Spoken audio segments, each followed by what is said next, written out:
नाजरीन, आपको एक अहम खबर से आगाह करते चले। मशहूर सिंगर अली जफर अंदरून निजी मोहल्ला विजिट पर थे, जहां इन्होंने रोड पर चलते फिरते अवामी सिंगर गड़वी बजाकर गाने वाली 4 खवातीन ने घेर लिया। ऐसी परफॉर्मेंस दी, अली जफर का दिल जीत लिया। अली जफर ने खुश होकर इनको दाद दी और इनकी मदद भी की।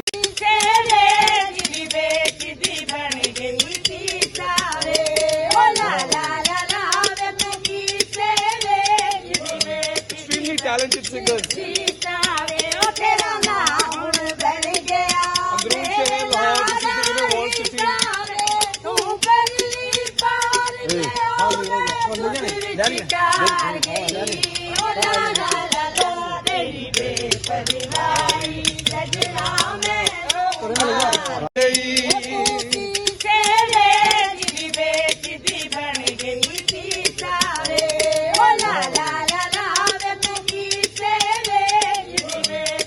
Talented singers.